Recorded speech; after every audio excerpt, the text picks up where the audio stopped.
With more than 3,52,000 fresh COVID-19 cases and more than 2,800 deaths, India saw a new record high as a deadly second wave sweeps the country. The US, Britain, France and Germany have offered support as the unprecedented surge overwhelms the country's hospitals. This is the fifth straight day that over 3 lakh cases have been recorded by the country. Nearly 10 lakh cases have been reported in the last 72 hours. Top hospitals, helpless patients and their families and friends have been sending out SOS messages for medical oxygen and medicines on social media. The fresh surge has taken the country's total caseload to over 1.73 crore. Total 1.95 lakh people have died so far after contracting the virus. Prime Minister Narendra Modi on Sunday said that the second wave of coronavirus has shaken the country. India's top priority right now is to fight the COVID-19 virus, the Prime Minister said in his monthly radio address Mann Ki Baat. West Bengal votes today in the 7th and penultimate phase of its assembly election amid a steady spike in COVID-19 cases over the past few weeks. Mamata Banerjee's former seat, Bhawanipur, and 3 ministers are among the high-profile names in the play. In a last-gasp attack on the opposition BJP, Chief Minister Mamata Banerjee on Sunday evening tore into the centre over its handling of the COVID-19 pandemic, paying particular attention to the crippling oxygen shortage and row over vaccine prices. She also urged people, even those who are COVID positive and for whom the Election Commission has made arrangements to cast their vote. Shortly after polling began this morning, Prime Minister Narendra Modi urged voters to follow all COVID protocols. The 7th phase of the West Bengal elections takes place today, urging people to exercise their franchise and follow all COVID-19 related protocols, PM Modi tweeted. US President Joe Biden and Vice President Kamala Harris have assured India and its people of providing all assistance, including urgently sending necessary medical life-saving supplies and equipments to help the country combat the deadly coronavirus crisis.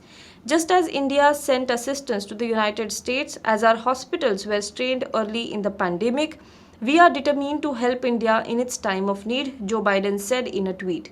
The president was spending his weekend at his home in Delaware but is believed to be following up the developments in India. The US is working closely with the Indian government to rapidly deploy additional support and supplies during an alarming COVID-19 outbreak. As we provide assistance, we pray for the people of India, including its courageous healthcare workers, Kamala Harris said in a tweet. The United States will immediately make available sources of raw materials required to scale up production of the Covishield coronavirus vaccine, of which there is a critical shortage as India fights daily new cases over 3 lakh, an active caseload of nearly 27 lakh. US National Security Advisor Jake Sullivan spoke to his Indian counterpart Ajit Doval on Sunday to confirm this and also that his country had identified supplies of therapeutic, rapid diagnostic test kits, ventilators and PPE suits that will also be made immediately available to India. The White House statement, however, did not mention sending surplus vaccines as a backlash grows over the fate of a stockpile of some 30 million doses of the AstraZeneca Oxford University drug that the Serum Institute makes in India as Covishield that not has been approved for use in the US. The Nagpur bench of the Bombay High Court recently held that a WhatsApp group administrator cannot be held vicariously liable for objectionable content posted by a member of the group unless it is shown that there was a common intention or pre-arranged plan.